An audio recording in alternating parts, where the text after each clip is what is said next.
All right, we're live. I want to look at the Twitter real quick just to make sure that the Periscope is still working, or like Periscope is working. Gotcha. Because it's supposed to be on Twitter somehow, but I'm still new to this. Let's see. Yeah, we are live. All right, cool. We're live on Twitter too. All right. What's going on, everybody? Before we get started with today's episode, we just wanted to shout out Nordvpn real quick. You guys can use our affiliate link, sign up over there, and you can privately, securely, and safely browse the internet. You're able to unblock streaming services. If you sign up with our affiliate link, you can sign up for a risk-free 30-day money-back guarantee, and you can also save 70% on a $3.49 a month for a 3-year plan. And with that, you can connect up to 6 devices simultaneously. And NordVPN is available on every platform, Windows, iOS, Android, whatever you use. I use VPN, NordVPN myself. Love it so far. So go ahead and check that out. The link is in our bio. It's on our website. It's all over the place. So go ahead and click that affiliate link and sign up with NordVPN today. All right, let's do it. Let's do it. All righty, welcome back, everybody, to another episode of the Going the Distance podcast. My name is Ryan Bunnell, and alongside me is Elijah Spann. Today is July 21st, Wednesday night. We are currently live on Twitch, YouTube, Twitter now. We just started doing Periscope Live. You can listen to the recorded version on Spotify, Apple Podcasts, whatever platform you get your podcasts from. Make sure you guys check out our website, www.gtdsports.com. Follow us on social media over at GTD_sports, except for TikTok. We're at GTDsports.com on there. Make sure to check out our personal accounts. I'm over at Ryan Bunnell 8, and Elijah just changed his username this past week. So he is at Elijah Spann 19 now. That's 2 N's in Spann. Remember that. And if you want to keep up with our gambling picks, follow us over on the Action Network app. I've been making more picks almost every day. Today's not really going too hot for me, but that's that. So last but not least, tune in to the GTD Sports newsletter, or not tune in, sign up per se. And you guys will get email notifications on all episodes, blogs, everything like that. All right. How are we feeling, Elijah? Pretty great, actually. Another announcement we have to make. So we are going to do a fantasy football league with podcasts only. We're about a little over halfway full. We're working on to get it full right now. We haven't worked on what it's going to exactly be called, but it's going to be us, GTD Sports, and me and Ryan are going to own a team together. And then each other podcast that decides to join is going to be their own each individual team. We'll probably have a lot of guys on during the football season to talk some shit, talk some football. I'm excited. Each and every week. I think it's going to be a really great way to have more podcasts onto our show and get them some shout out, and maybe have ours put out into the world more too. So it's going to be I think it'd be a really great opportunity for more content. So I'm very excited about it. Yeah, dude, that sounds hype. Full credit to Elijah for the idea. That's going to be fun. I think that's a good way to, like you said, spread the content, spread the love. Yeah. And so I think we have about 3, we haven't decided if we're doing 10 or 12, 3 to 5 more spaces at this moment. So if you're a podcast or somebody who has a podcast, let us know and you can get in on this, because I think this is going to be a great opportunity for everyone. Yeah, and even though if you've been watching our later episodes, we did a fantasy football draft a few episodes ago. That was kind of just to like dip our toes in the water a little bit with it this year. So we've kind of already, I don't know, we'll see what happens with that league. But right now the focus is on the podcast fantasy league. Yeah, that one might be forgotten.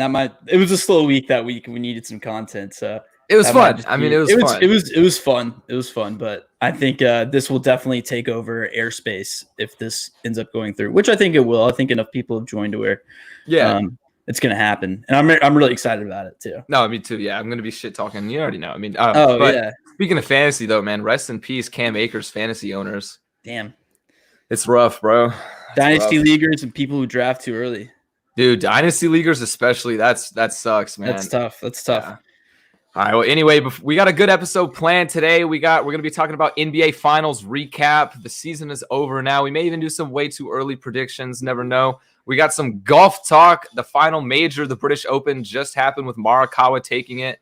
Then we're going to get into the Olympics a little bit. The torch ceremony is on July 23rd, just in a couple days.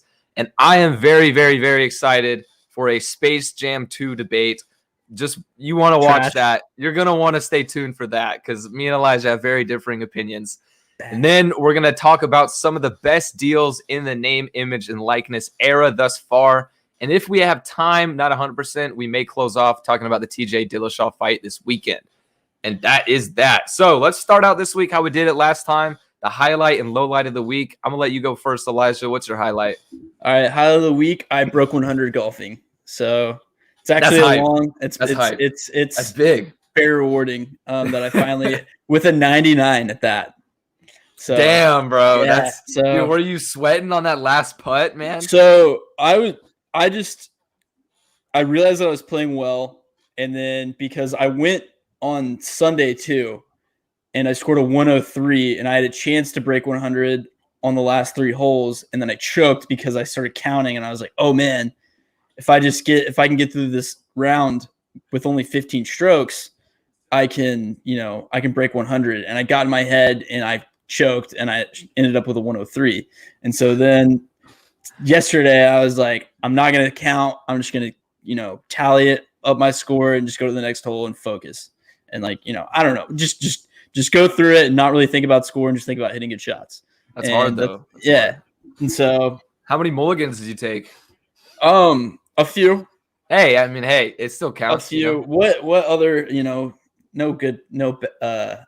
bad golfer actually breaks legit 100 for a while. Yeah. So it's a little cheap, but it's still, I used less than 20. Oh, well, less than 20. Maybe about 10. 10, okay. I've been doing like 10. last time I went, I haven't played in a while. We should go soon again. Yeah. I'm also in the market right now to buy some clubs. We can talk about that whenever we get into golf later in the episode too. Yeah. So but a part of the reason why I broke 100 though is so last week this was probably gonna be my low light, but on Thursday I broke my driver. I had a Rogue driver. Yeah, I saw that on Snapchat. Yeah, snapped in half. I have a golfing net that I use to practice, and I guess I was too close. I was fine with my irons, and I guess I didn't realize. And then I grabbed my driver, the big stick, and swung, hit the net on the side, and fucking snapped. Oh. And I was just like, oh my God. Thank God I'm graduating this week. And I coaxed a little graduation present, a little early graduation present, and got a brand spanking new Ping G410 driver. It was last year's model, and it was I don't know shit about models and anything. But well, it's just last year's model. The newest one is the Ping G425, whatever. It's not that big of a difference between this year's and last year's. Anyway, it's a fucking beast. Yesterday I hit a drive 300 yards. I'm not kidding. Really? I hit like legit 300? Like legit 300 yards. That's pretty impressive. No, that's insane. And then I hit a couple more that were like 260 to 280 range. About 5 that were in the 260 280 range. Dude, that like I was a drive down the middle, man, that far is like crack, bro. It's the best feeling. I literally came. like on the 100-yard marker, I was well within the 100-yard marker. The only reason why I wasn't getting birdies is because my short game is absolutely atrocious. Dude, yeah, same. It's so bad. Mine's so bad. It's embarrassing. I remember last time I went playing, I went with one of my buddies who's like really, really good at golf. Like he shoots like an 80, 82 consistently, like without mulligans. Like he's really fucking good. And so I was like trying to learn from him, but we ended up having one of our friends drop out and this random filled his spot because it was like 9 a.m. It was super busy.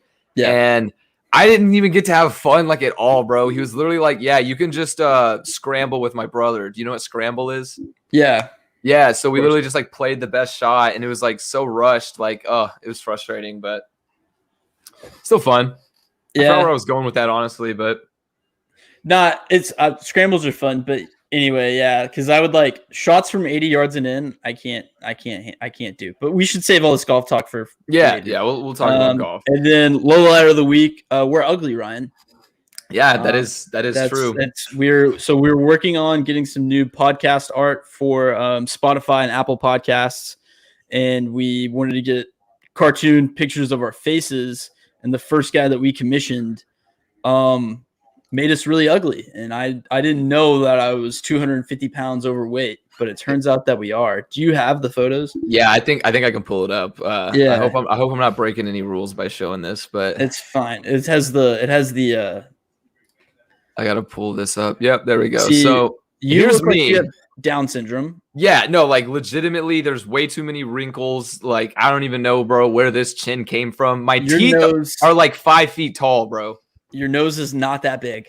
I mean, I got a big nose. I'm not gonna lie, but that's fine. You got a big nose, but fucking yeah, dude. Yeah, but that's ridiculous. And then ready for old Elijah over here. Bam. Yeah, Jonah Hill. What's up? I'm fat Jonah. I'm Jonah Hill and Superbad with a hat on. Dude, I don't know how this came about. Because, I mean, if you look at the new ones that we actually used, like, that's what should have been done, like, the first time. Yeah. And it's just, it legit hurt my feelings when that got sent. No, yeah. I was like, damn. I was like, fuck. Like, I mean, I know I'm no Channing prize. Tatum, Ryan Gosling. But, like, I don't look like that. No, yeah, exactly. Like, I don't even recognize this guy. Like, and if you're listening to the podcast, please go to the YouTube and just go to the 11-minute mark and just look at this. Dude, honestly, we'll probably clip just this, bro, and upload just the monstrosity. All right, I'm gonna take off the screen now. Definitely, yeah, get that out of here. I never want to look at it again. Yeah, so that was the low light. All right, so for me, I'm gonna start with my highlight. My highlight was I learned, and if you don't know who this is, you need to look into it. Zhang Zhiyu is a 14-year-old Chinese female basketball player who is 7 feet 4 inches, bro. Like, real shit, bro. She was, what was it? I think I read somewhere. She was 5'11" in the first, no, it was like 5'9" in the first grade, and then like 6'10" in the 6th grade.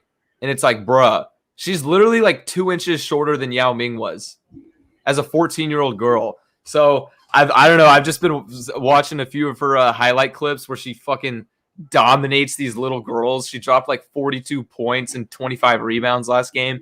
It's insane, but that's my highlight. And then for my low light, I know you're going to bring this up whenever we talk about the NBA, so I'm just going to go ahead and get it out of the way. I am now 0 for 3 on my Ryan Bunnell guarantees, thanks to the Suns losing fucking 4 games in a row. It's painful. I feel like it's my fault. Like, part of it is my fault. It's like, it has to be. It's so funny that anytime that you've just like, this is 100% happening, the exact opposite happens. The 3 times on this podcast where you're absolutely like, your predictions are, give and take just like anybody else's, but the 3 times you've been like, 100% and promising you this is going to happen. It's just like, no. Yeah, because and especially it went like cold turkey too, because I think whenever, like I said, the Jazz were going to beat the Clippers, the Jazz didn't win a single game after that. Yep. Yeah, like, bro, I'm literally, I'm turning into Charles Barkley, bro. We can't be having that. Yeah, well, that's it for highlights and lowlights of the week. Yeah. So hopefully, maybe I remember you texted me after the Suns lost and said, can I guarantee a Super Bowl like the Cowboys won't win the Super Bowl? Yeah. Asking for a friend. Yeah, maybe I should just guarantee that, and then I'll get one right, bro. Oh, well, I hope you do, and then we win. Dude, imagine, bro. If that actually happened, I would be convinced that I'm some sort of jinx. There's something going on. Well, then you can use it to your advantage and say, I guarantee that this will happen, and then, well, I guess it doesn't. Things don't work like that. That's true, though. I could say, I guarantee Joe Burrow won't be the best Bengals quarterback ever, and then he turns out a legend, Yeah, and then but jinx philosophy. Probably since you're trying to use it to your advantage, he goes, that trick's not working on me, and then he tears his ACL 5 more times. That probably would happen to me. All right, let's just not even manifest that, bro. I don't want to think about Burrow. Yeah, I don't want to see him hurt either. All right, let's move on. NBA Finals. The season's over. Bucks won the series. It's I'm sad. I was going for the Suns, so I forget. Were you rooting for the Suns too? Yeah, I was rooting for the Suns too, but like at the same time, I wasn't mad Milwaukee won. You know what I mean? Yeah. Like I was by no means rooting against Milwaukee. I just liked the Suns more. I watched them more throughout the playoffs, and the Suns looked like a better team throughout the playoffs. Like in the finals, the Bucks were the best that they've looked all year. You're right. Yeah, that was 100%. The best they played. Like they didn't look that great against the Nets. They had some really bad games against the Nets, but they willed that series thanks to some injuries as well. Yeah. And then they didn't look that great against the Hawks, but they got it through, and then especially without Giannis, and then Giannis just fucking. I guess game 3 it was when he fully returned to 100% and actually had Chris Middleton and Jrue Holiday to help him out a little bit. Yeah, Jrue Holiday went off that one game and just turned on the Jets, man. And I've never seen a turnaround like this. I mean, it was insane.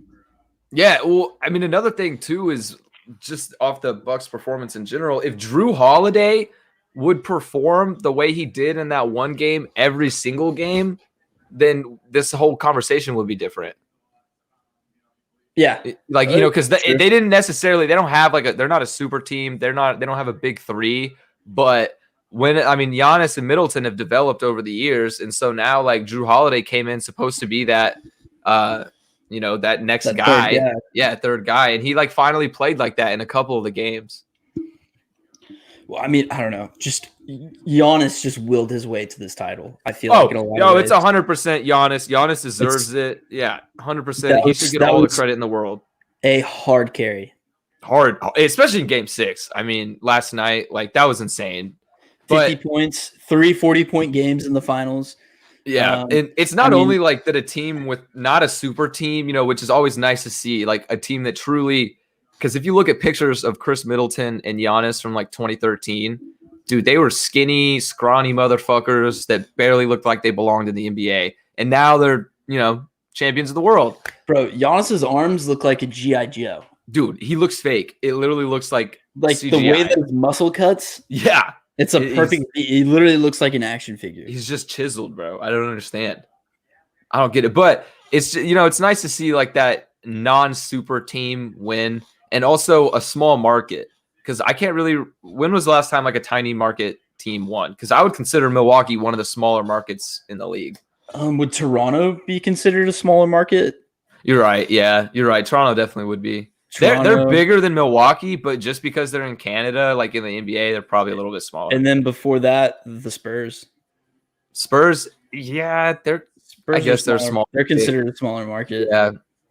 And then not Mavs 10 years ago, because Mavs not a small market. Golden State's not a small market. Cleveland's not a small market. Cleveland's not a big market. They're pretty big for sports. They're bigger than you would think. Yeah, I guess that's right. I don't know. Cleveland's just such a dog shit city in general, though, so I kind of just forget about them. Yeah, I agree. But no, it's great to see, and I hope that this continues next year, and we see more teams, more polarity within the league, because I like it better. But one thing that we looked at, I saw on the Ryan Russillo podcast that they talked about, is that finals viewership was down. The numbers were down. Yeah, I did hear that. So that's something to really think about. And I mean, the league obviously wants more viewers, so they'll probably let, these stars flock to major market cities just to pump those up. Yeah. I mean, I hope not, bro. One thing that I'm kind of interested, though, I don't know, because I don't know anything about TV ratings, is how much streaming factors in to the numbers.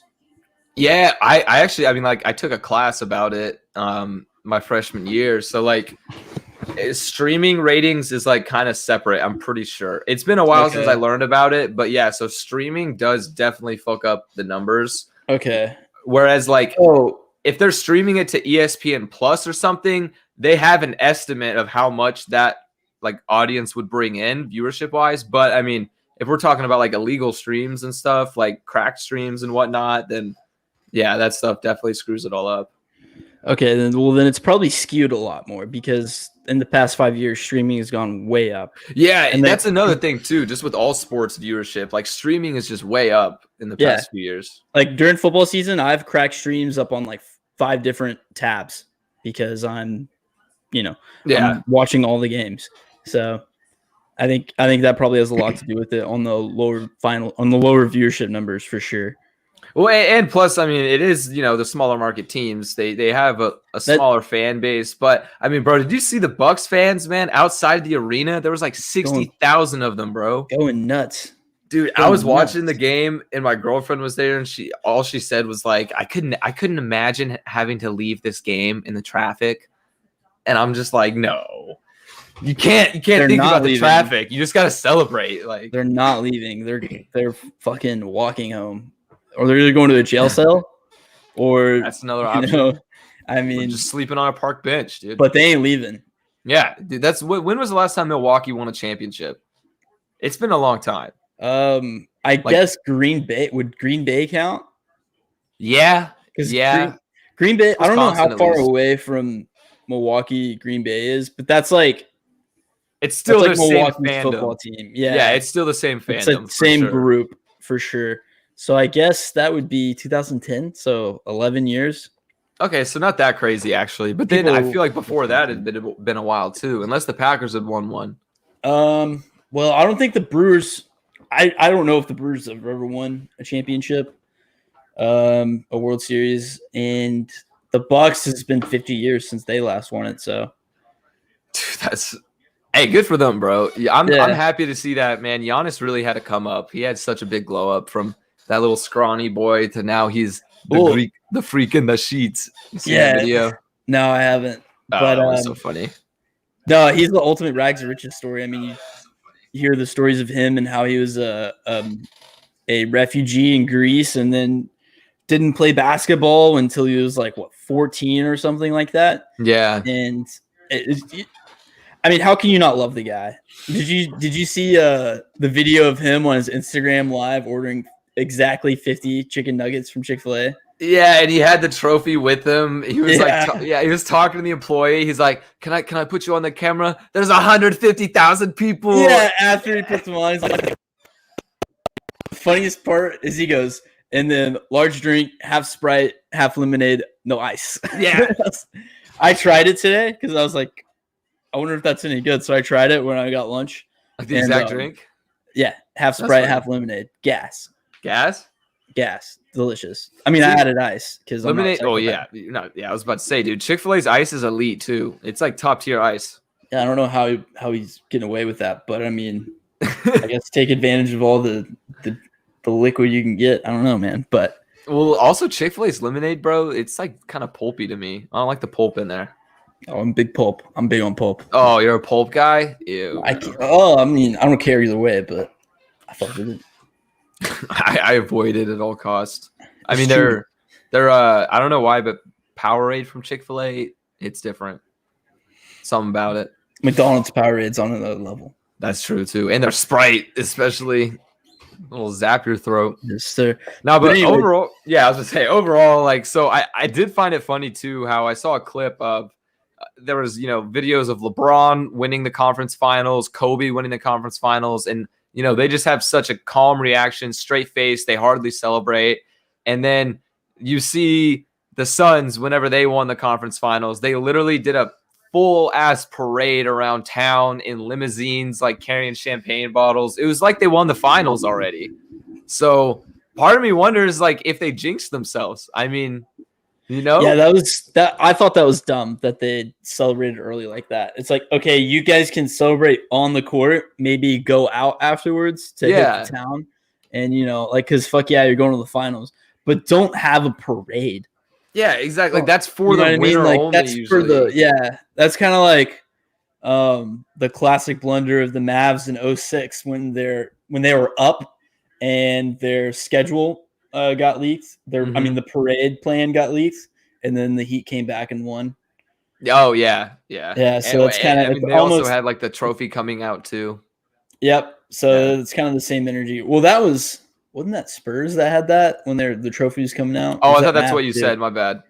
No, I'm talking about when the Mavs, in 2006, the parade route got leaked for Dallas. Oh, I got you now. Yeah. And then after that, they lost in 06. That's funny. Yeah. That's when I became a Heat fan. So same energy. Fuck you. Well, I mean, bro, the first time I really watched basketball was like when I was 5 in like 2005. So like I really liked Dwayne Wade. And then, once I saw Dwayne Wade in the championship, I was like, okay, yeah, I like Dwayne Wade. I like the Heat. But I mean, I was 5-year-old Ryan. Maybe I would be different if my fandom was decided now, but I'm loyal. Yeah. Well, Jason Terry drained too many threes on 2K or whatever basketball video game I played as a kid. So Mavs fan for life. MFFL. Dude, I'm so sad though with this series that Chris Paul, 16 years, man. 16 years. and no ring to show for it. It's so sad. You gotta feel for him. Yeah, really like he's one of the most universally loved NBA players in the league, I feel like. Yeah, for sure. And he's been around for so long, and he always elevates his team to perform better. And so the fact that he hasn't won one just kind of sucks. Maybe, I mean, he said he's not retiring, so maybe next year Phoenix comes back. But like, I don't know. I don't think they'll make it again. Phoenix is just as easily can never come back.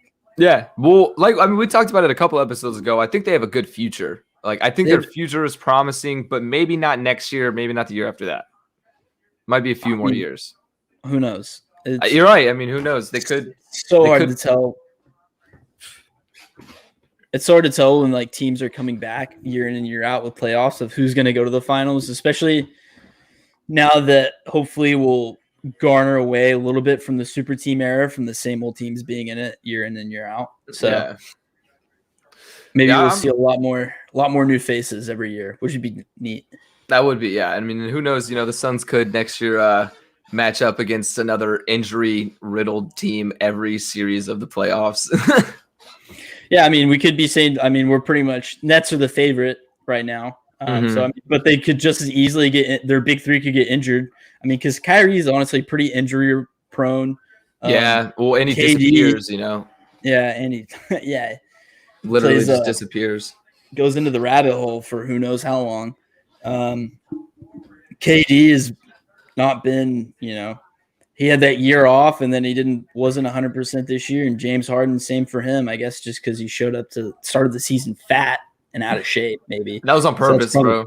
That was on purpose for sure. Yeah. So he'd get the hell out of Houston. I don't blame him. Wait, speaking of KD though, did you see KD's comments on Instagram, bro? He's back at it again. What'd he say? Dude, I forgot what post it was under, but it was under something where somebody was like talking about like, is this the best title or like final series that we've had in like the past decade or something? And then KD basically commented and said 2017 was way better than this series. And people were like talking shit because obviously, you know, he was on the stacked Warriors team. And then KD responds that the Cavs were quote unquote perfectly matched up from top to bottom. Like, bro, you can't be saying that. It was just bad, man. But KD is a social media monster. And KD and LeBron with their fucking egos. LeBron trying to discredit the champion by saying that this is the real, you know, fake championship, which is just probably the biggest bullshit I've ever heard of. That is one thing I do disagree with LeBron on.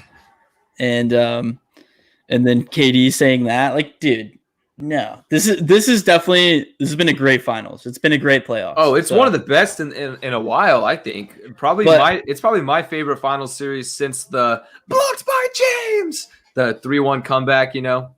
2016. Yeah, absolutely. I agree. I can agree with that 100%.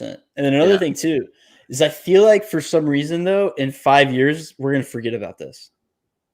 I don't know why, but I feel like a lot of people are gonna really discredit this championship because for some reason, people don't like to give Giannis his credit.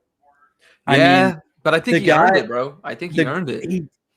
I mean, but I just feel like for some reason people are still going to try and figure out ways to doubt him.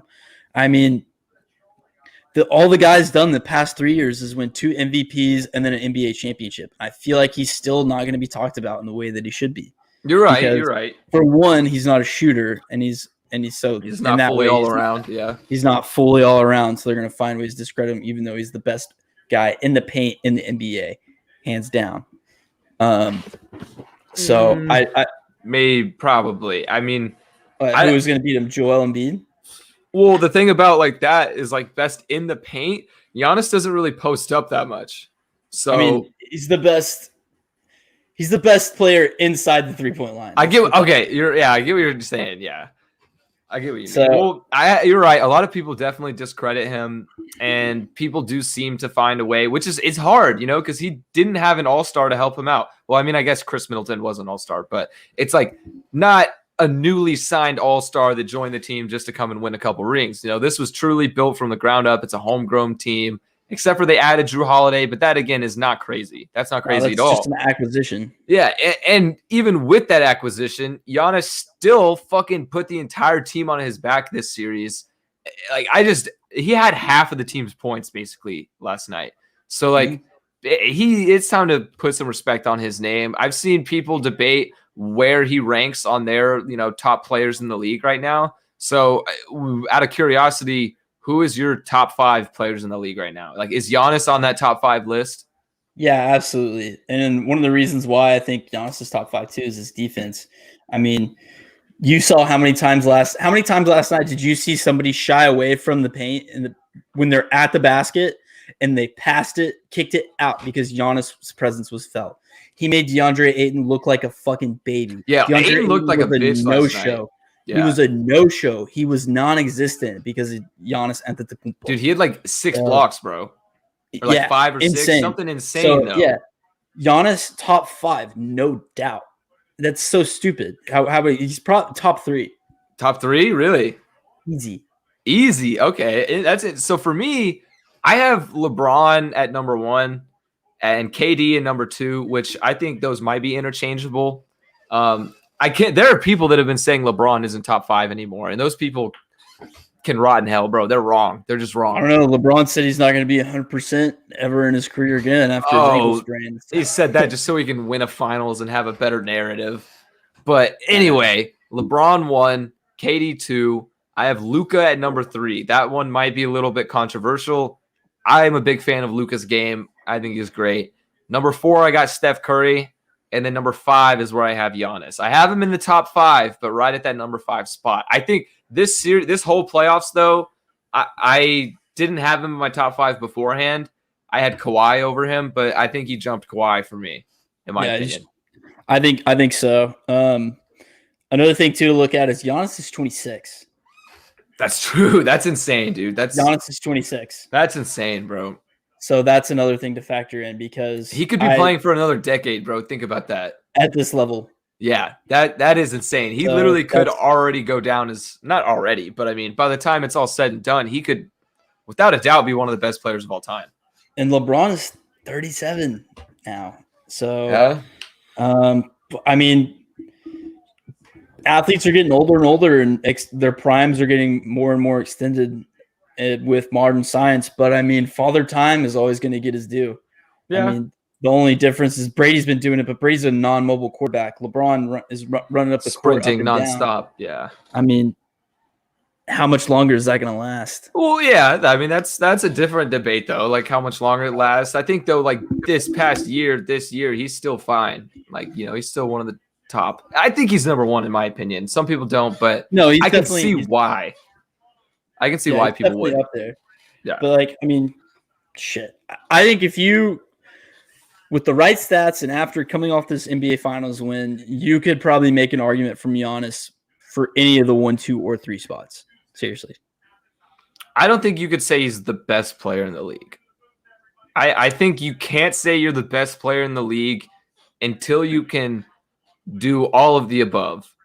Rebound, defend, run the court, and shoot. He does all but shoot. That's it. That's what he's missing. If he could shoot, I really think he would be probably the best player in the league. Yeah. Just with his skill set. That you're right. And you're right. That's the only reason why. I mean, I didn't say he is. I said you could argue it. No, you're right. Yeah. Yeah. I definitely see why people would want to put him up there though, and I also wonder how much recency bias plays in it, because we did just see Giannis go ham. And he was dominant. Yeah. Dude, he got every foul call, though. Did you watch that last night? Everything went his way. Everything. Yeah. Which isn't to discredit Giannis, but I mean, he shot more free throws than the entire Suns team. But also another thing, too, is he made those free throws last night. Yeah, that was huge. That was huge for them. That's probably the reason they won the game. No, seriously. Yeah, probably. Literally, if he shot his normal, 59% for the series, they definitely wouldn't have won.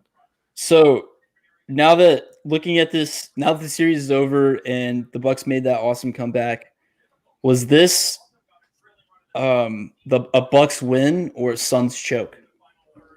That's a good question. I think you could make a case for both. I mean, especially in games 5. I will say games 3 and 4 was a Suns choke. To me, it seemed like the Suns weren't necessarily in the right mindset. I don't know what it was. I don't know if they were just looking ahead to the celebrations and winning a ring. But when they were up 2-0, they switched a gear. And so game 3 and 4, I think the Suns lost. That was their fault. But 5 and 6, the Bucks played their ass off. Bucks won those games. Game 3, they were asleep at the wheel.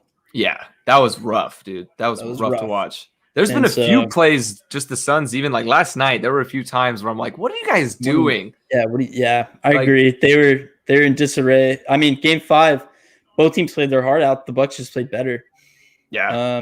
I mean, they were like game 5, they were 13 of 19 from 3.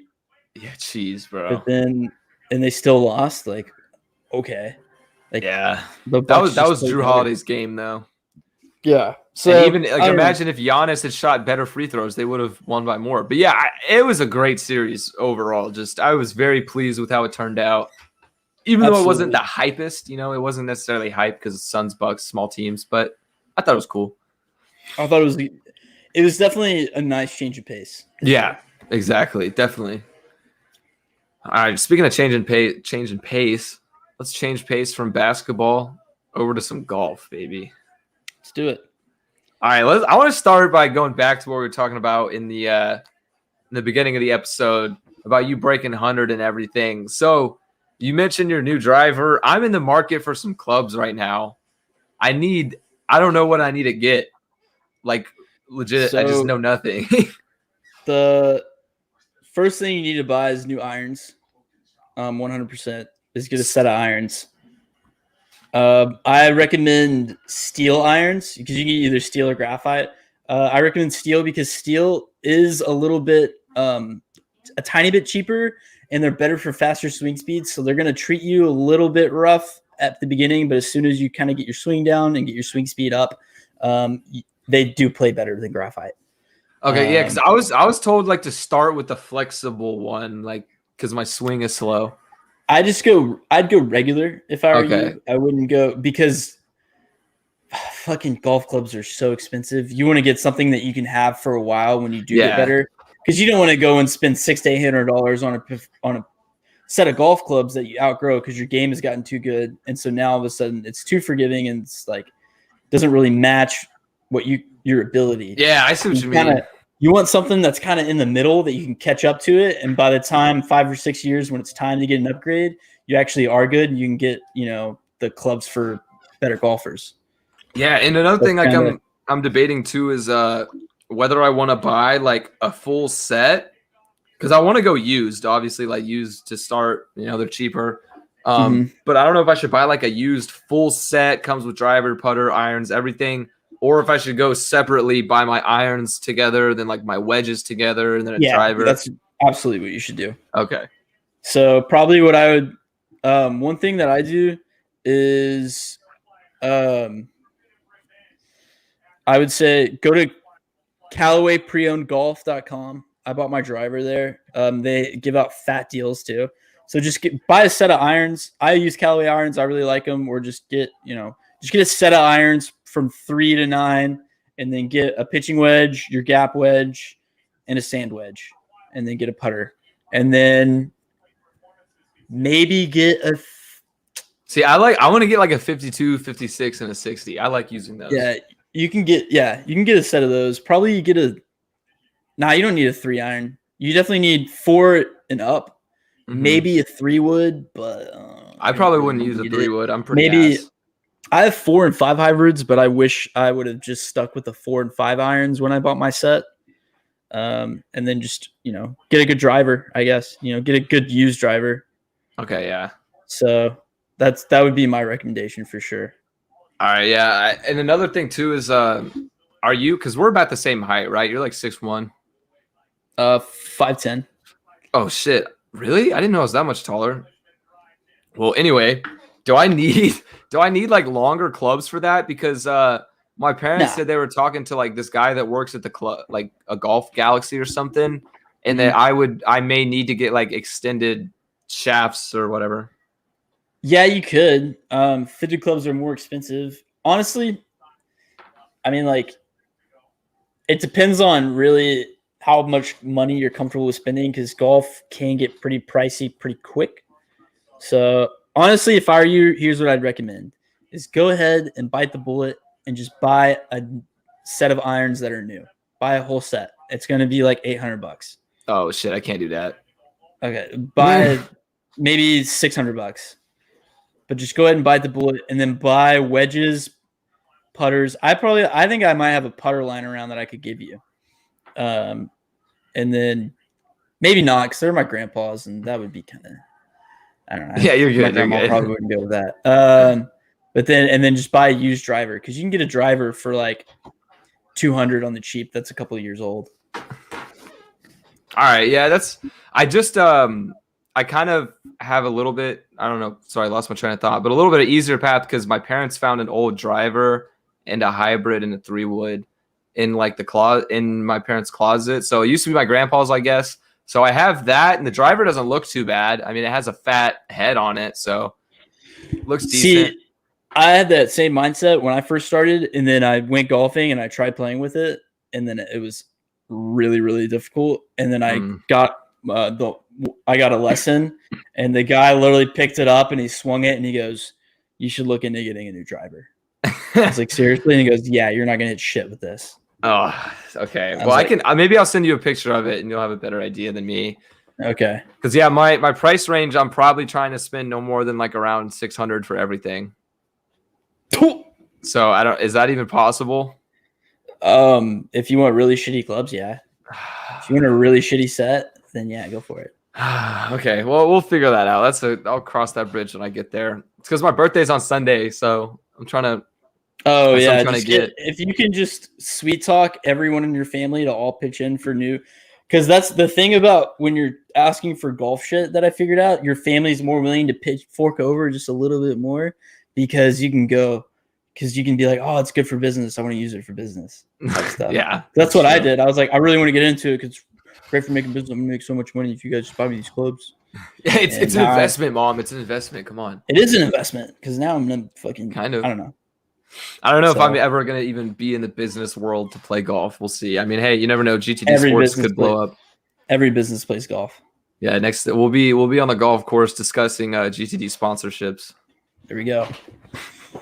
All right, now some real golf. Fuck our amateur shit. The British Open, Colin Morikawa. How are we feeling about that? I'm going to correct you real quick. It's the Open or the Open Championship. It's not the British Open. Well, it is the British Open. No, it's called the Open. I know, but it's the British. Don't call it that. I'm just saying. They get mad. Bro, it was literally in headlines, like on Yahoo Sports and stuff. Like they called it the British Open. Why? They got mad. I don't know. They get mad. Okay, who's they? They got on them. The fucking British people. What? I'm serious. No way. I thought you were going to say like the people that run the PGA or something. The golfing people, yeah. The golfing people get mad too. The Morikawa called it the British Open in his acceptance speech, and people were giving him shit on it on Twitter. Well, shit, bro. I made an Instagram post calling it the British Open. Damn. I mean, I don't think people really care, but I just letting you know it's okay. The Open. So the Open, Colin Morikawa won it.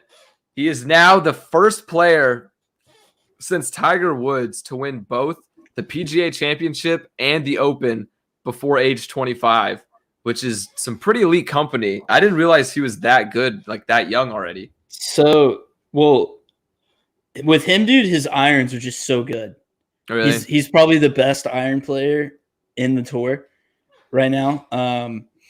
And it's crazy to think too, is because he won the Open on a links golf. Do you know the difference between like normal golf and the links golf? Mm-mm. So go ahead and look up links golf and just share it to the screen real quick because you'll see links courses are a lot closer together and it's kind of a different style of play. I don't know. I've never played it myself, so I can't really say how much different it is, but I know it's significantly different because he talked about how he had to change his game up a little bit to accommodate to links golf. So that's really impressive. The brand? No. Yeah, the brand links? No. It's a type of course. How do you spell it? LINKS. So links golf courses. Okay. See, I was for some reason I was thinking links like LYNX or something. Yeah. cat. Yeah. So that was really impressive. I really like him. I hope he keeps on winning championships. So good for him. Yeah. So if you pull up that one. Which one? Just the bottom right there. Bottom right here? Yeah. So you see how those are all right next to each other? Okay, yeah. So in a normal golf course, you'd have, every now and then some fairways will be next to each other. But on that one, they're all squished in. Okay. So that's why it's different. Like you could easily, like if you have an errant tee shot, you could very easily hit it onto the green of one of the, like, if you're on hole 1, errant tee shot goes on the green of hole 13. Okay. That's interesting. It's crazy. Yeah. It's just a different type of course setup. It's I think it's more popular in over there in the British people. The British people. You know what I mean? Yeah, I know. Go ahead. Yeah, go ahead. But yeah, but that closes out, and that's it for majors of 2021. And I think so far, or I think in review, it's been a really awesome majors season.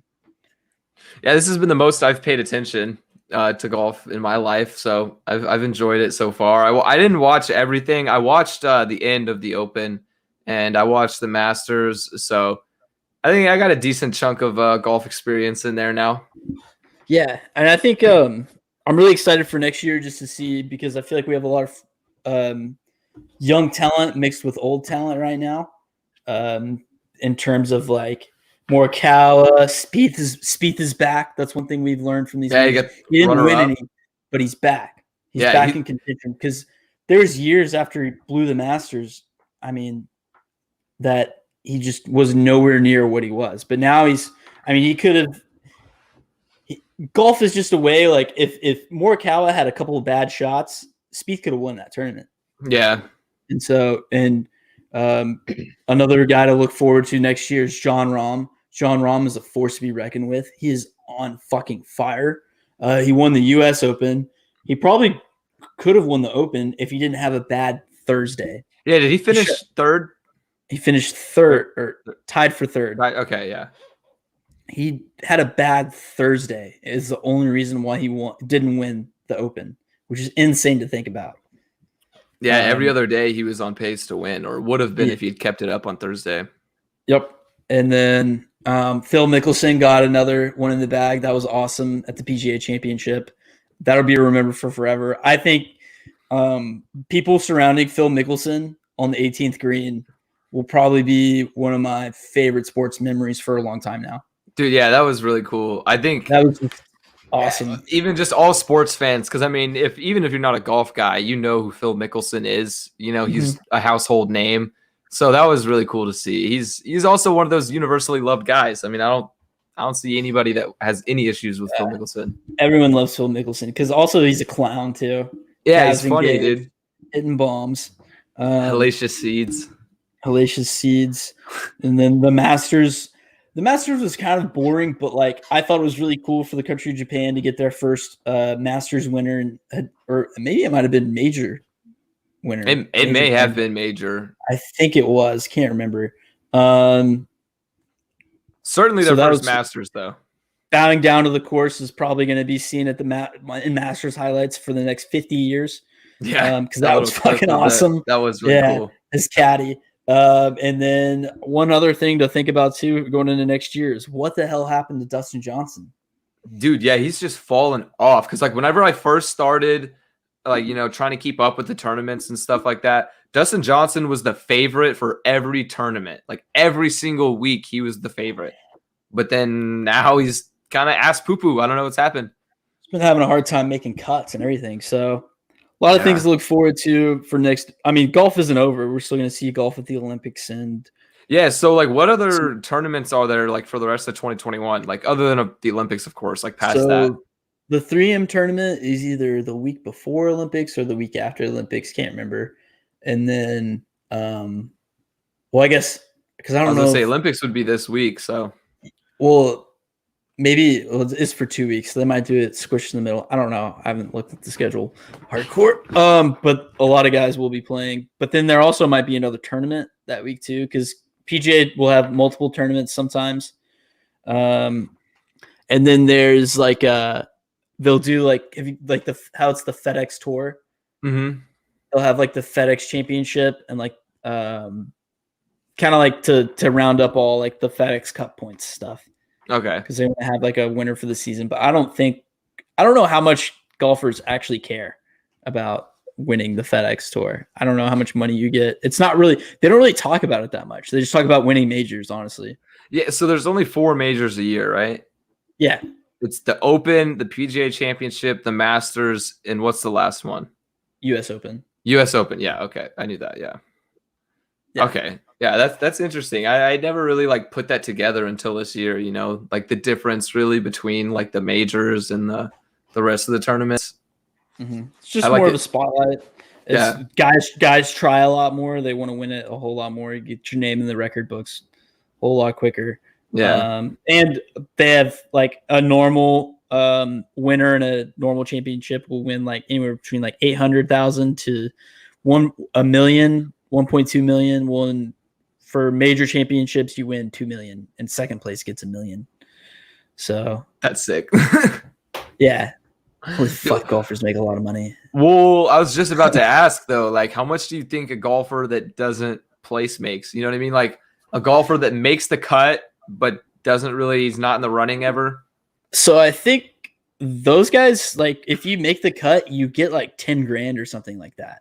I think. Oh shit. Okay. Well, you get like a piece of the pie. That's for sure. Well, because I mean, how many tournaments a year are there? There's like what, probably like 15 to 20. Yeah. Shit. No, there's probably more than that.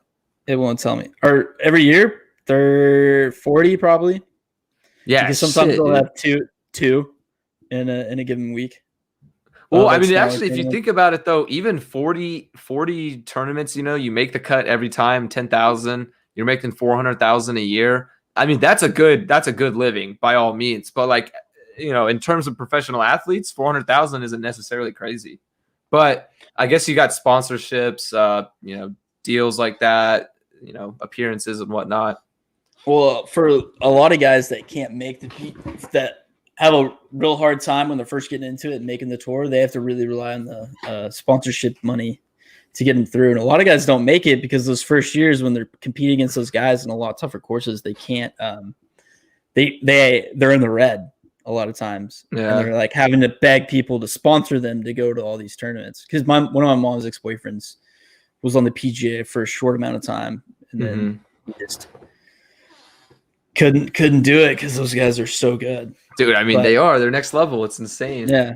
Yeah. Now I've heard that for golfers are the best at their sport, have the biggest gap in any other sport and talent wise than like basketball or football or anything. Like compared to amateurs, compared to like the normal average golfer, like they're that much better than everyone else. Yeah, I could totally see that. Yeah, I definitely believe that. How does how's golf going to work in the Olympics? Like, is it just a normal kind of tournament with every? Yeah, it's a normal tournament. Okay, Struck play.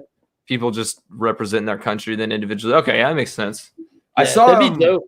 I know it's weird because the torch ceremony is Friday, but the women's soccer Olympics has already started. Like the United States played a game the other day. Yeah, and they lost. Yeah, but 3-0 Sweden. I guess they're just getting like the group play out of the way. I don't know, because maybe they want to like, maybe they have like they want it to be more of a like actual tournament, kind of like the UEFA and stuff. But they couldn't fit all of it in that 2 weeks that they have everything. So the UEFA. It's so funny. What is it? How's it? What do you call it? Oh, it's called the Euro. Yeah. No, it's just funny. Yeah, that makes sense though. I get that, I guess. But I mean, now that we're on the Olympics, let's talk about the Olympics, bro. I'm hype. I don't remember the last time I watched the torch ceremony, so I'm gonna try and watch it this time. If you don't bet the over on US gold, you're on an American. Dude, what is it? It's like 46.5, right? 46.5 was the last time I looked at it. All right, let's see. How many gold medals does the US average each Olympics? Let's see if this is just So the United States has been largely consistent in its medal count year to year, bringing home roughly 30 to 40 medals each summer games. Oh, that's tight. Well, That's we've tough. added a bunch more. You're right. You're right. Like we've added skateboarding. Nigel Houston's gonna take gold in that. Because I'm pretty sure he's the best skateboarder in the world right now. We've added like golf. Hopefully we can get a golf guy. Hopefully Bryce. I don't know, because Bryson DeChambeau is representing U.S. in golf, and like how many people represent the Americans? So we have 4 Americans, and it kind of depends on like. It's weird how they do it. So it's a little bit based off world ranking, and then some countries get 4. We got 4. I think maybe England got 4. Probably. But then a lot of other countries got 2, and then some of the smaller countries that don't have that many good golfers got like 1. Well, it's kind of interesting that they're that just thinking about golf being the Olympics, because it's really not that much of a difference. I mean, there's already national golfers from all over the place playing in these tournaments. So also I looked it up, and the United States finished with exactly 46 medals in 2016, gold medals, that is. So right, we got this. We got it. We got to ride the over, dude. Take the over. Yeah. It'll make it more exciting. I want to find some more Olympic like props to bet or something. I haven't seen much on our book. I'm going to go ham if there is.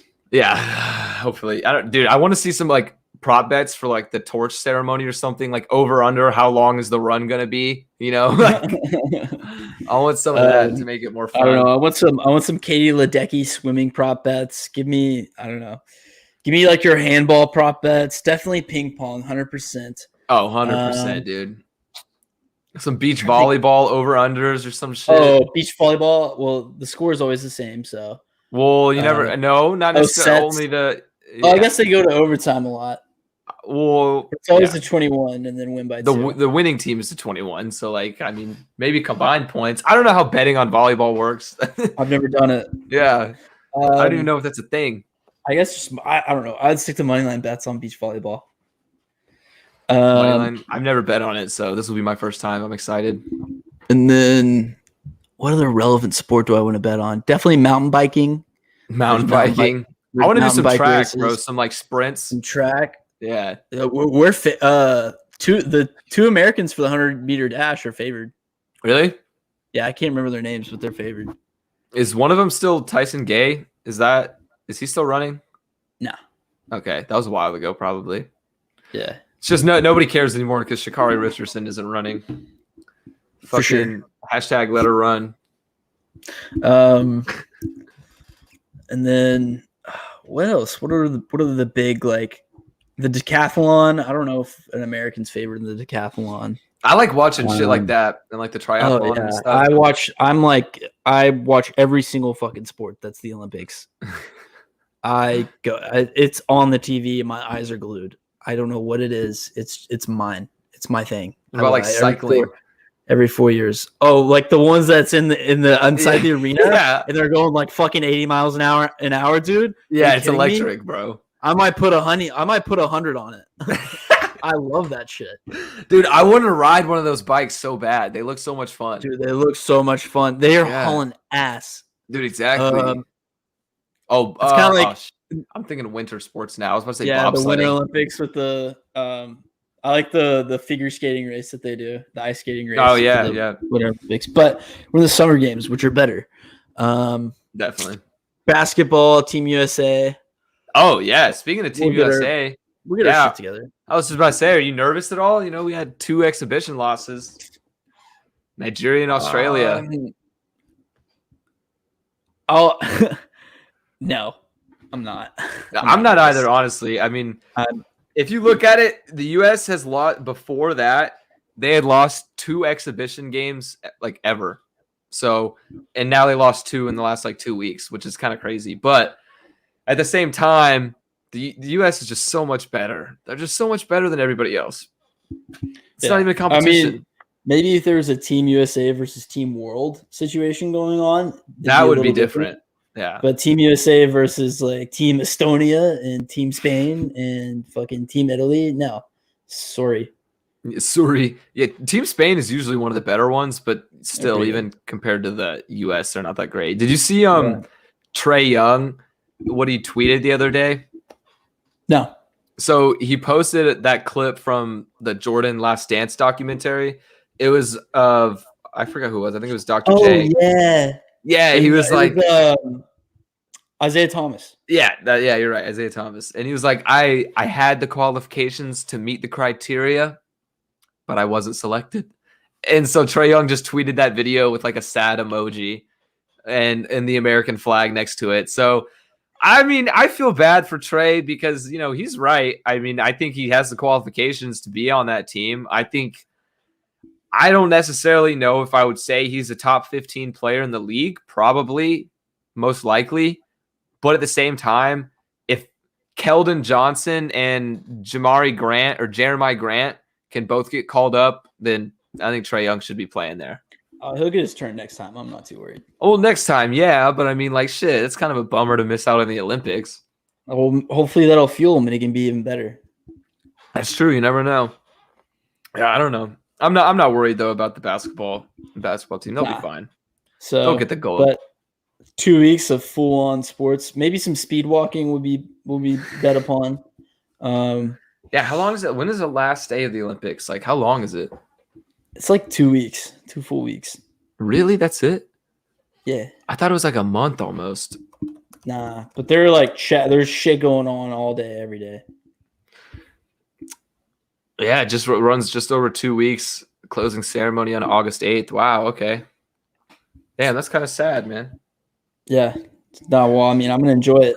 Are you going to be watching the events live or the reruns, dude? Because this shit's in Japan. Like, the timing is going to be – it's going to be like 3 a.m. or 2 a.m. for all of our live events. Oh, I don't know. I'll watch whatever's on the fucking TV, honestly. Okay, yeah. Fair. I just hate like seeing spoiler tweets or something with like who won the event and then watching it. Oh, really? I'll just stay off Twitter then. Yeah, that's probably the move. And trying to think.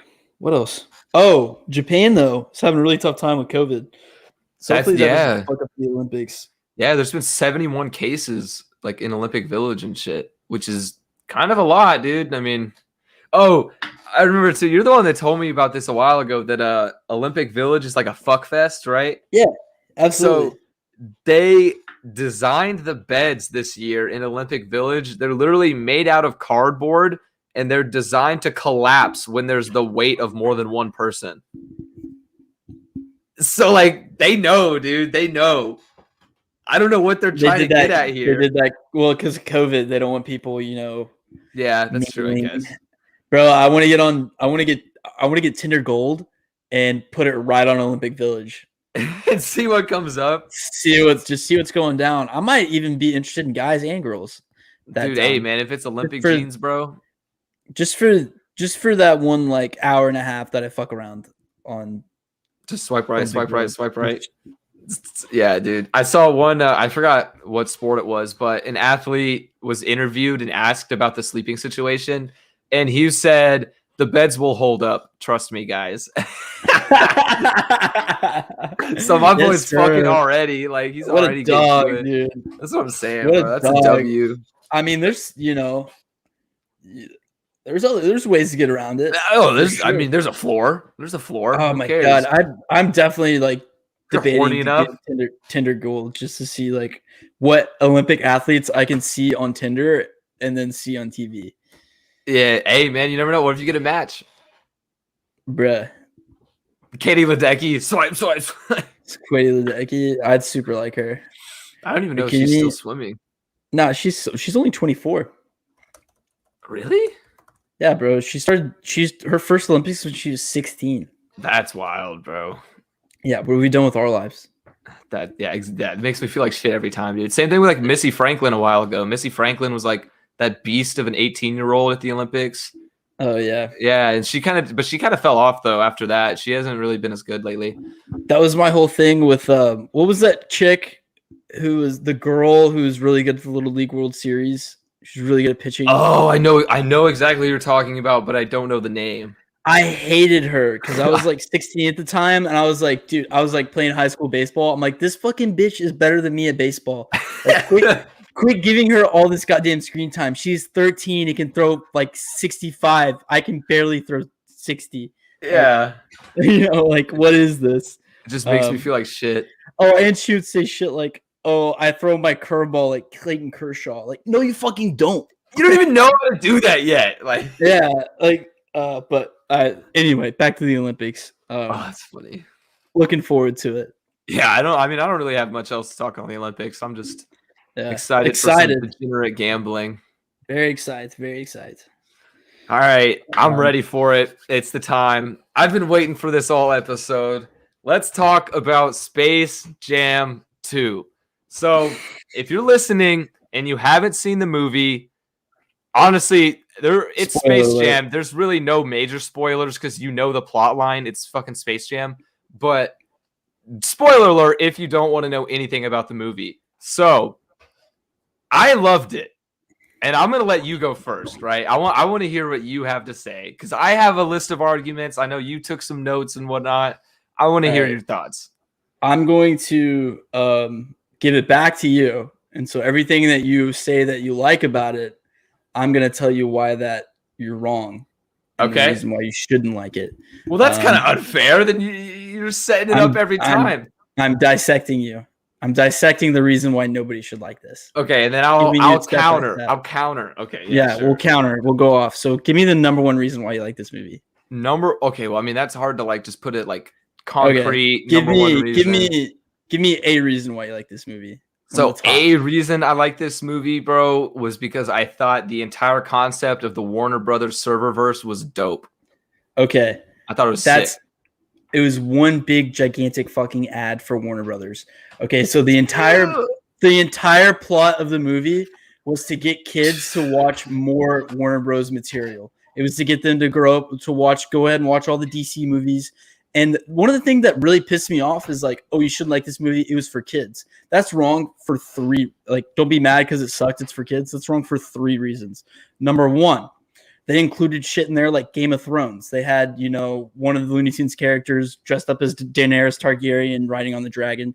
Game of Thrones is the farthest fucking thing from a kid's show. So if you you throw in adult references to kids shows all the time. People do that all the time. That's exactly. So then they should have made they should have made the movie better because they know adults were watching it. What? That doesn't make any sense. It's still a PG movie, bro. Do you expect them to make it? I'm not saying that they make it like more catered towards adults. I'm just saying make it not retarded because that movie was retarded. Dude, I thought it was sick. Okay, you can say it's an ad all you want, okay? But it wasn't, bro. It's synergy, man. It's synergy. Disney is the king of it, all right? Disney does it with literally every single product they ever release. Every movie, every show, everything. So with the Warner Brothers thing, like there's scenes, in the serververse, they're flying by Harry Potter world and they fly by Matrix world and stuff like that. Do you not like Harry Potter? Do you not like Matrix? Was that not cool to see? I like that. And but like it just felt forced.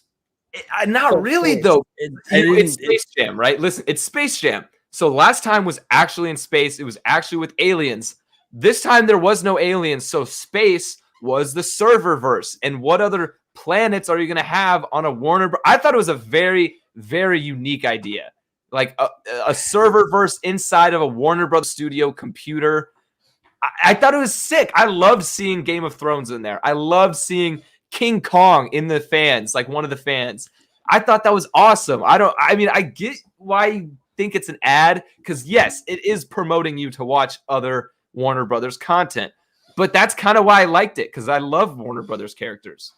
Okay, but then too, like when they're going throughout this Riververse and they're getting all the characters and stuff, I was like, dude, this is basically a ripoff of the in-game plot. Yeah, I got huge in-game vibes from it. I'm like, the fucking Avengers did this 2 years ago. Yeah, no, I could see that. It was a little bit like that. But again, I thought it was kind of neat to see like the Looney Tunes intertwined with those other, other shows and everything like that. And then another reason why I don't like the argument against kids, like, it was cheesy and bad, but you shouldn't hate on it because it was kid movie argument because 3, I watch a lot of kid movies. I have a 6-year-old cousin that I watch movies with, and there's a lot of kid movies that I enjoy. So like that should be no excuse for this movie being trash. I really didn't see how it was trash. I think the reason people think it's trash, I think the reason is because one, people are obsessed with everything vintage. People are obsessed with everything old school, throwback, like, oh, it was way better back in the day, because that's what's cool now for some reason. But it's literally, if you look at, I mean, technology is one thing, right? The graphics are extremely better. The CGI is extremely better. The everything, like, just visually is way better. So I watched the first Space Jam because I was like, of course, like, I'm not going to sit here and say that the first Space Jam was a piece of cinematic history. It was fucking kids movie.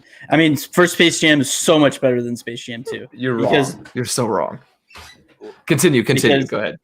Okay. The Space Jam actually has a plot. It's a wacky plot, but it's a plot. Because one of the things that Space Jam 2 doesn't do is that it doesn't have a reason why things are happening. You know, in Space Jam 1, something would happen, therefore another thing would happen. It's the basis of storytelling in any medium whatsoever. Well, it's It's this, therefore this. Yeah. So like something would happen, and because of that, something else in the movie would happen. But in Space Jam 2, it was like this happens, and this happens, and this happens, and this happens, and it had no explanation for what it was. It was just fucking stupid. So like what is your reason then for Space Jam 1? What was the reason for everything to happen? They would have it like, you know, so the Looney Tunes were challenged to a game of basketball because the fucking aliens were short. And so then, therefore, the aliens got bigger by stealing talent from Charles Barkley and shit. And then, therefore, they went up and were big. So then, therefore, the Looney Tunes needed Michael Jordan to beat them. All right, ready? All right. With the other thing. I'm going to blow your mind.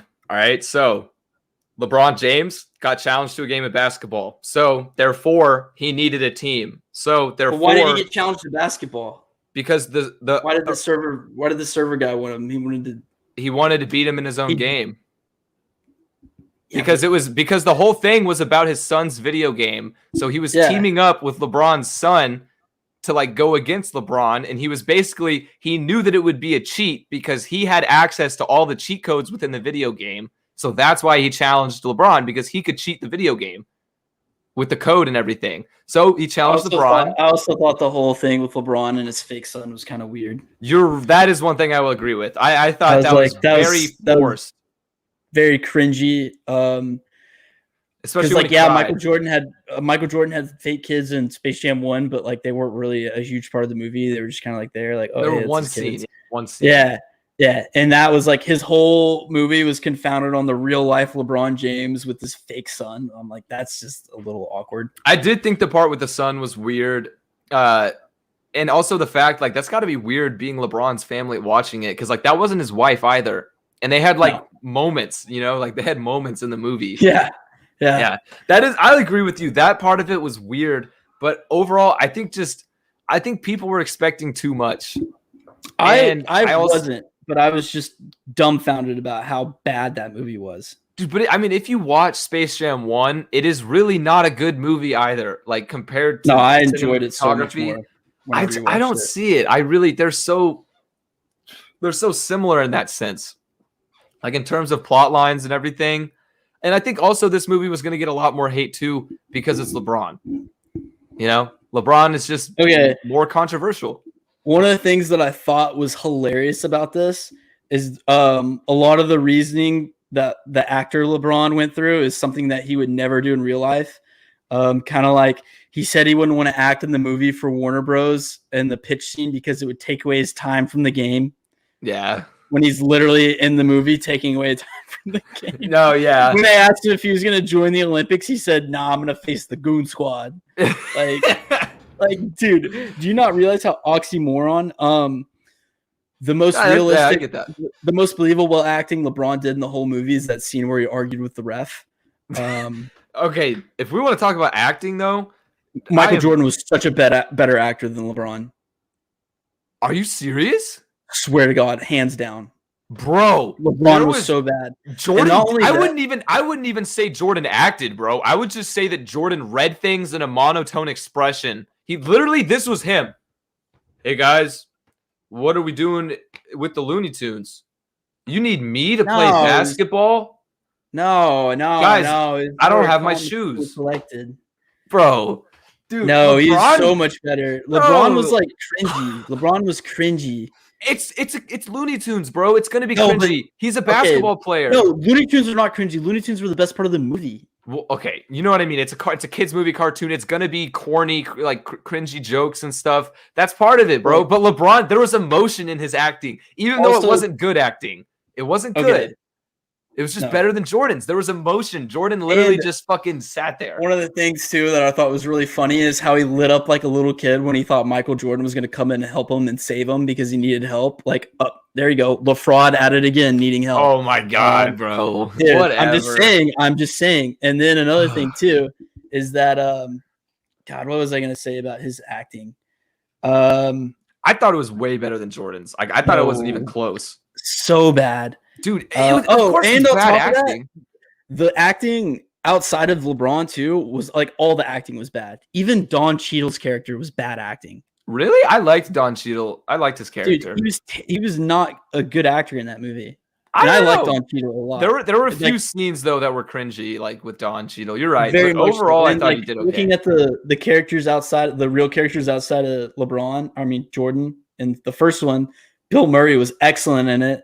And the annoying like assistant guy was excellent in it as well. So like just all around, like every single aspect that you can compare him to, Space Jam 1 was better. I think it's because people aren't willing to admit the new school is better than the old school. I think no, that's not it. That's I looking at it from a purely unbiased perspective. I agree with you. I think the supporting cast in the first movie, the supporting cast was much better. It was much more entertaining. I also like the fact that Charles Barkley played a significant role. Muggsy Bogues had a few lines. Patrick Ewing had a few lines too. Like other NBA players, same with Larry Bird. Larry Bird was even golfing with them whenever he got sucked into the hole. But I wish we saw more lines from Anthony Davis, Klay Thompson, Damian Lillard. Yeah. Like, I wish we saw that. That would have been cool. I don't know. I mean, another thing, too, is that the movie was 2 hours long, and it still felt rushed. Like, the scene where they started the game, I was like, oh, shit, like, the game is starting already? Like, they didn't really lead up to it. That's kind of how the first one is, too, everything's... Nah, because like, a little bit, but not as bad. Like, I don't know. I guess we're just going to have to agree to disagree, because I really don't see it. I don't see how the first one's better. Let's see. But I went in the movie like looking forward to it I didn't come to it looking to shit on it. Like I was looking to enjoy it. I was like, oh, I'm really gonna like this movie. And then 20 minutes in, I was like, oh god damn it. Dude, I thought it was awesome, bro. The only part that I laughed at was when LeBron landed in Looney Tunes World and then he landed his Nike swoosh. Oh, that was pretty cool, yeah. But even that was an ad. I mean, yeah, kinda. I like the part where was an ad. I like the part where he came out of halftime during the game and they're all doing like the dance, like getting hype and stuff. And then he like stops and he does his face or whatever that big LeBron smile face is. Yeah, that was kind of funny. I will say though that LeBron's intro was better than Jordan's intro. The opening credits? Not the song. The opening credits. The highlight reel was better, but not the song. I was so hyped whenever it first started playing because it's like exactly how they did the first intro with like Jordan's highlights. And everything. that part was good, and I liked how they added some of his most iconic quotes, like "I'm not gonna shut up and dribble," and then like taking my talents to South Beach and shit like that. I was like, all right, this is cool. It was very well done. Yeah, that part was pretty good. I will admit, the music was so bad in this movie, though. Can we agree on that? I didn't really pay attention to it as much. Just any song that they played, because they made a bunch of original music, like they got rappers to come in, and it was. Oh, okay. Well, I will agree with you on that. Then the original Space Jam song is king. That's OG shit. But another thing I'll agree. The only thing I will say that the first movie was better on than the second movie is Lola Bunny. That's all I got to say. Lola Bunny. It was a disgrace. There was no crop top. There was no slow-mo turned around booty shots of her walking away. There was no flirting with Bugs Bunny. I don't know, man. It it was missing something. It wasn't the same. I don't know. And Bugs Bunny never kissed LeBron. Bugs Bunny kissed Michael Jordan. Oh, okay. Ahead of his time. Ahead of its time. Whatever, bro. LeBron didn't need any secret stuff at halftime to win. Just saying. But he lit up like a fucking Christmas tree when he thought Michael Jordan was gonna bail him out at halftime. Dude, would you not light up like a Christmas tree if you thought Michael Jordan was coming? Not if I was the greatest player of all time. Shut up, bro. Dude. And also, LeBron wasn't even the MVP of the game. It was Wile E. Coyote. You're right, though. Wile E. Coyote had like Wile E. Coyote came fucking clutch. Yeah, that was. I mean, that was kind of clutch. But if you think about it, it wasn't real basketball. LeBron couldn't even stretch. He had to get a little extra boost pad from the sun. He had to get a little. Well, I mean, that was the remake. That was the remake of it. You know, they can't do the same thing. You want them to do the same thing in the movie? No. Yes. Make it the same as it was. It was good. Honestly, it worked. Yeah, I mean, it did. I wouldn't have been too upset, honestly, if they had like just recreated a couple things, like exactly. I thought it was funny how they were like, when Bugs was like, when do we ever have a chance to play with one of the greatest basketball players of all time? And Lola was like, yeah, it's been there, done that. Yeah. And he's like, yeah, you're right. Yeah, right. Like whenever he first saw LeBron, he was like, so you want, like, you world-renowned basketball talent want me, a silly cartoon character, to help you in a game of basketball? And then he turns to the camera, he's like, that sounds familiar. Yeah. So there were a few bits and pieces that were great, but I can't believe you think it's bad, dude. I thought it was bad, yeah. I can't believe it. It was bad. I thought it was amazing. I just didn't like all the corporate, like, I feel like if they just left it alone and try to make it its own movie instead of a gigantic ad for the company itself, then because I felt like it didn't have a soul. The movie didn't have a soul because it was just trying to shell out fucking money. You know what I mean? Well, like Space Jam 1 that movie had a soul. You know I get what you mean, kind of, but like, how else were they gonna make it space? You know what I mean? Because Jordan played against the aliens, so how were they gonna make it space? I mean, they could have done it without all the. I don't know. They could have done it differently. Is what I'm saying. I don't know. They probably could how they could have, but they purposefully set it up to where they're just spoon feeding us fucking ads. I loved that. You know, I liked seeing all of it. I just felt like I was trying to be sold something when I was just trying to watch a movie. I like that scene too. LeBron comes back on the spaceship. He's like, "Oh, Hufflepuff, I knew it." Like, yeah, I thought it was cool. Nah, it's just kind of like, I don't know. We can agree to disagree. And I already like most of those movies that they were trying to get me to watch anyway. I've seen most of them, so it's just like, ugh, I don't know. Being spoon, like I said, just being spoon fed an ad, and that's LeBron for you, dude. He's just greedy and shut up. He's just it's the mercenary mentality. Whatever, dude. He's greedy, man. Mr. I Promise School, the kid from Akron, bro. What are you talking about? He's greedy. He's greedy. It's mercenary money. It's all it was. So much for charity and shit. I'm just saying, the player LeBron. The player Whatever, LeBron. Dude. It's very. Oh, okay. Well, a lot of it was oxymoron and how he treated his real life compared to how he actually is in real life. There's a couple of parts where he's like, I thought it was funny because he wouldn't let his teammates be who they were.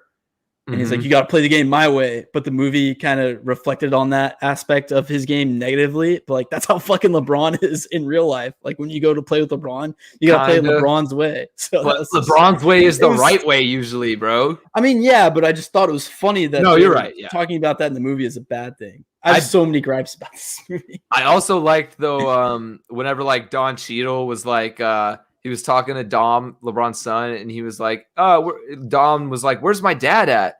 And he was like, oh, he left. That's kind of his MO, He left Cleveland, left Miami again, then Cleveland again. Watch out, LA. Like, yeah. That was really funny. The digs at LeBron were probably my favorite parts of the movie. Yeah, we'll see. Okay, well, if that's your favorite part of the movie, obviously. Because it was self-deprecating. It wasn't just him trying to stroke his ego. Yeah, I like self-deprecating humor. Yeah, me too. I enjoy it.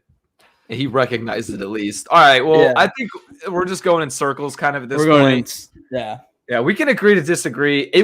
I'm not saying it's like one of the best movies of the year. I'm not saying it was an amazing film. I just think it was way better than people are giving it credit for. And Okay. I liked it better than the first one. I can agree with you saying that you enjoyed it, but you saying that it's better than the first one was just a sin, but whatever. All right, moving on. Let's talk college football, bro. Name, image, likeness. The era began on, I think it was July 1st. So it's been just under 3 weeks of NIL rules being in play. And there has already been an insane amount of deals going on, players left and right signing sponsorships. I've even seen a couple 7-figure deals in there. Yeah. Well, what are some of the biggest deals you've seen so far? So Bryce Young is his name, right? The Alabama quarterback. Yeah. He's racked up almost $1 million in sponsorship deals, and he hasn't even started a game yet. That's insane. I think me and you grossly misunderestimated the power that this NIL rules would hold. Dude, I did. I generally did. I did not think they would be making this. I think we were like, yeah, people are going to make money. It's going to be great. And then we just completely forgot the fact that in a lot of these college towns and, boosters treat this like a cult and they will do anything for their football programs. And like, we just grossly misunderestimated the power that this will hold. Because people are getting deals out the wazoo. Yeah, and it's not necessarily like I'm not surprised that people are signing deals. Like I expected, sponsorships and everything to start happening, but my fucking God, bro, I did not expect these checks, these figures. I can't believe we didn't even consider it too. We're just like, oh, like this would be something great, and then like we're like, oh shit, like how did we not realize that this was coming? I thought it was going to be like just like enough to live comfortably while you're playing college football. Yeah, like maybe make like 10,000 or something in that year. But holy shit. Some of the bigger name schools like 50, 60K, something like that, but almost $1 million, dude. I mean, that's probably Alabama quarterback, so he's probably going to make the most this year. Yeah. But like, I saw a crazy deal that literally still doesn't make any sense to me. There was a Tennessee State. All right, so already a tiny ass school. It was a freshman basketball player who happens to be Master P's son. I don't really know who Master P is, but apparently he's famous. He signed a $2 million deal with Web Apps America as a freshman who has not started a game. Like, dude, who the fuck is this guy, first of all? Never heard of him. And why is he signing a 7-figure deal? Like, I don't know, man. It just blows my mind. Another thing, too, is that and we talked about this a little bit, like we said that this would be great for the little guys in sports that don't get that much attention. What I didn't think about is that some of the really hot gymnast girls and the really hot volleyball girls are going to rack up a bunch of deals because of their social media following. That's true. There's one girl who's got like millions of followers. I think she's a gymnast for LSU. I can't remember her name. Livy Dune. Yeah, she's really famous hot on TikTok. That's how I know her. Yeah. No, I don't. It's TikTok. But anyway, she's really hot, so she has a lot of big social media following. So like, I didn't really realize that was gonna happen. So, wow, I think we grossly misunderstood like how big of a deal this is going to be. Yeah, dude, I've seen people like athletes already on billboards everywhere, even in New York Times. Yeah, you're right though. The athletes with a social media following are going to kill it in this because. I mean, I'm sure Livy Dune, bro, she has what, like a few million on TikTok, a few million on Instagram, like something like that. Yeah, dude, she's probably already made $1 million. I would not be surprised if she's made $1 million by now. I mean, just in this first month. I mean, probably 6 figures, Oh, at least, yeah. Dude, that's so crazy, man. It's crazy, yeah. It also makes me feel so terrible for the athletes that just graduated or something. Yeah, I wonder how much. I want to ask my roommate from sophomore year. He was on the track team. He was a pole vaulter. And I mean, so it's not like he wouldn't have made anything crazy, but I should have, because I talked to him today. I should have asked him about that, how much money he thought he would have made if this was around. Because I had 2 athlete roommates. One was on the swim team and one was on he was a pole vaulter. And so not like a lot, but like I wonder how much of a difference that would have made in their Yeah, or college what they could have experience. done, What they could have done. even just I saw TCU, their backup quarterback has been posting like $25 for a social media post. Like, hey, if somebody wants a quick shout out for $25, that's $25 in these kids' pockets. Like, yeah, I mean, like there's a UT quarterback that's going on Cameo and using everything that he gets from Cameo to donate to like some children's hospital. yeah, I saw that. Like, that's dope. Yeah. Yeah, So that's really cool. I mean, like, I don't know. This is it's crazy, but it's so crazy right now that there's no way that these same rules stick. There probably is going to be some limitations set at some point, because which happens with anything. Yeah, and because I mean, if you look at it, bro, like Trevor Lawrence, I guarantee Trevor Lawrence could have signed a $10 million deal. Like after think about it, after his freshman season, because after his freshman season, he was literally already poised. He's gonna win a Heisman, maybe. He's going to the NFL as a top guy. Everybody knew it from the get-go, and so with a guy like that, I mean, shit. If you sign him after his freshman year, because think about it, you sign him for $10 million as a freshman in college, or you wait till he gets drafted and sign him for $100 million. So like, I feel like players like that could see some insane numbers. But then again, it's just like you said, we underestimated this. I just didn't think that kids our age, literally people that we would go to class with, would be inking these deals like it's nothing. Yeah, I mean, holy shit. Yeah, like there's been multiple, like Bo Nix. I know the Auburn quarterback signed a pretty hefty deal with Milo's Tea. Actually, and he's terrible. Actually got some right here. Yeah, he's not that great. No, he's bad. Wow. And then De'Aaron King, though, you know who that is, the Miami quarterback. Yeah, Miami guy. He has been doing really well for himself. Well, he's been in college for like the past 8 years. Yeah, I was about to say, playing wise, it's up in the air. But him and the Florida State quarterback, Mackenzie Milton, they co-created a company called Dreamfield, and it's literally a platform to assist other college athletes on their NIL deals and everything. So, and he also signed a sponsorship with some other company, but he's been killing it. And he said he's going to share all of his profits with the rest of his teammates, which is pretty sick, I think. Yeah, good for him. Yeah. But yeah, we'll see what happens. It's a whole new world. It is, That's a whole new world. I'm really excited. This is probably definitely going to have bigger implications in the college football world than we anticipated at the start. Because I mean, at first we were like, there's going to be some changes, but maybe not that big in terms of recruiting, how recruiting goes. This changes everything. No, you're right. Because I was under the thought process that, this pretty much already happens. Yeah, well, yeah, it's like big schools, it's swept under the rug. But when they first introduced it, I was kind of like, okay, this might be a bump up for the little guys because, if you can still go to a small school and still make money being like, with sponsorships and stuff like that, then maybe that opens up like you're more likely to attend a small school, if that makes sense. So, but the more I think about it and the more I see these NIL deals and stuff, the more I realize that these top dog schools like Clemson, Alabama, Ohio State, they're going to be able to provide much better resources, much better connections, everything to the money. They're going to be able to make you more money. So think about this could probably change the game of football too, because how many guys do you think that are just going to be super athletic that would normally be like running backs or wide receivers decide that they want to be a quarterback just because quarterbacks make more money when they go to college? You're right. That could also change it. Yeah. I mean, like this could seriously change the game of football itself. Yeah. When you think about it like that. That makes you think. I don't know what the future aspect, like long term, how it's going to play out. Yeah, the ramifications could be tremendously deep. Like I'm talking like the Mariana Trench or whatever the fuck that thing's called. Mariana Trench. Yeah. Yeah. Type deep. So, wow. Yeah.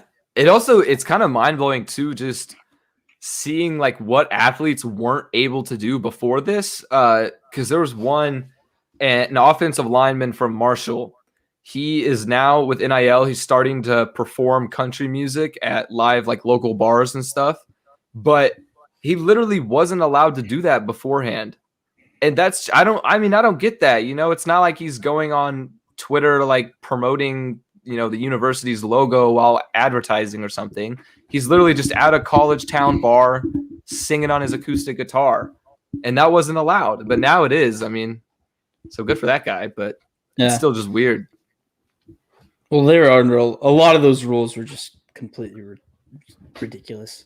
I will say there's been a lot of winners so far of the NIL era, but there are some losers too. And I don't mean to call these athletes losers, but some people are literally just throwing up a website with custom merchandise. It's literally just like t-shirts with a picture of them and a lightning bolt on it, or like a custom logo with their initials on it. And I'm like, okay, sure, maybe somebody will buy that if you're like Spencer Rattler or Sam Howell, one of the current Heisman candidates. But if you're like a walk-on or some shit, bro, I don't think many people are going to be buying your merch. Wait, there's walk-ons doing that? Yes. Yeah.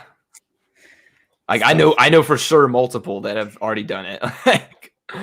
So, I mean, I go chase the bag, bro. Go get your money. You can, but at the same time, I feel like that's not it. It's not the move. These random clothing brands are not going to be the move.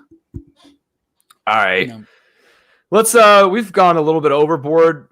We won't talk about it. I'll just mention it. TJ Dillashaw this weekend, he's making his return to the octagon. Bantamweight is the weight class. He used to be the title holder back in 2019 before he lost to Henry Cejudo in 32 seconds while he was on, I can't even say this, erythropoietin, EPO. It's a steroid. So he got caught. He's been out of the UFC ever since. He's fighting this Saturday, fighting number 3 bantamweight contender, Corey Sandhagen. And if he wins this one, he might be in line for a title shot already against Aljamain Sterling. So I'm excited for that. There's really no other relevant fights on the card other than the Dillashaw fight. So if you're a UFC fan, I recommend watching that, but we're running low on time, so we're just going to go ahead and jump into Love It or Loathe It. Let's do it. All right, so we got here. I'll take the first set. Okay. Yeah. Split it right there. Yeah. Okay. Adrian Peterson is reportedly looking for NFL teams to give him another chance at age 36. I loathe this. I think it's time for Adrian Peterson to go. He's a legend. He's a Hall of Famer, but running backs do not last until 36 for a reason. Unless you're Frank Gore. Yeah. Lionel Messi's Instagram post with the Copa America trophy is now the most liked social media post by any athlete across all sports. I love this. If you don't love this, I don't know what's wrong with you, but seeing Messi with the trophy was amazing. After all this time, he finally got that national trophy for Argentina, which he's been trying ever so desperately for the last decade or so. I had just never seen like an athlete. I mean, I have before, but he had plenty of just pure emotion, happiness. You could truly see that Messi wanted this, and I'm glad because he finally got it. He deserved it. So love that. Ugandan weightlifter missing from Tokyo Olympics left a note saying he was going to start a new life in Japan. What? Yeah, I love this just because, like you said, it's so crazy. I've never heard of anything like that before. So don't know who this guy is, but hey, man, hope you're living it up in Japan, whatever you're doing. All right, fuck yeah. I mean, Japan's a dope. Yeah, probably better than Uganda if I had to say so. Just wild guess. Just a guess. I don't know. Just a guess. Yeah. All right, flipping over now. We got Peyton and Eli Manning will host a separate Monday Night Football broadcast. Yes. I love this. ESPN's broadcast booth is so trash. It's definitely the bottom of the barrel for the past couple of years. They're only going to do this for 10 weeks, and so it's not going to be for every single Monday Night Football game, but by God, is that going to be so much more watched than regular Monday Night Football booth? Because one, it's going to be better, and two, it's going to be better. Yeah, exactly. That's all you know. I'm so excited for the brotherly banter between those two. Hopefully they do it and they love it so much that they'll take over full time. That would be sick, yeah. Hopefully they're good at it, though, too. You never know. Oh, they're going to be good at it. They're good at everything they do. They are. That's why I'm excited for it. They are. Both of those guys have such good screen presence. I mean, except for Peyton, Eli's dumb face. I mean, yeah, he's a dumb face, but like Peyton is not like a good actor, but he's also hilarious. Yeah. So he's like he also has the best Saturday Night Live athlete sketch of all time. Yeah, where he's like, go to the porta potty for timeout. And he like throws at the back of their heads like, you fucking suck. Dude, he was nervous about doing that and like hitting kids in the back of the head. And he's like, I don't know if I want to do it. And then parents would come up to him and be like, I want you to hit my kid in the back of the head, like for actors, but whatever. Anyway, love it. Dude, I would want Peyton Manning to hit my kid. All right, wait, with the football. Okay, anyway. Shohei Ohtani is the top selling athlete for all merchandise and memorabilia on Fanatics this past month. I love it. This is literally making Stephen A. Smith eat his words about what he said about Shohei not knowing English and being the face of baseball. Another thing too is I just want to reference this. Like Japanese athletes normally don't learn English. I don't know, probably because it's really hard for them to learn English. Maybe because it's really hard for us to learn Japanese. So it might it's vice a versa. weird, It's very, I'd imagine. So because like Hideki Matsuyama, the guy that won the Masters, still uses a translator. He's been on the tour for a long time. I think Yu Darvish might still use a translator. I'm not sure on that. I know he used to. I can't remember. He used to, but Japanese athletes typically they'll just use a translator. They don't give a fuck. So for him to say some stupid shit like that and then still be the face of baseball like he is right now is awesome. So love it. All right, then we got this one. I know you got this one. Aaron Rodgers reportedly turned down a contract extension that would have made him the highest paid player in football. Loathe it. This is old news. This was first reported back in May. Shefty, what are you doing? You didn't know that? This came. I just saw this yesterday. Yeah, it's old news. They're retreading it. Oh, okay. Well, I saw it as a new report. I saw it. I saw this report back in May. The New York posted it. Oh, okay. Well, it was rumored. I guess it's confirmed now. Okay, that might be what it is. Yeah, that might be what it is. So that they confirmed it from a while ago. Either way, you said loathe it. Loathe it. All right. Last but not least, we got the United. We already talked about it a little bit, but United States women's national team loses to Sweden in their first game of the Olympics 3-0. Loathe it. We're still going to win gold. All right. Love it. Good way to end the episode.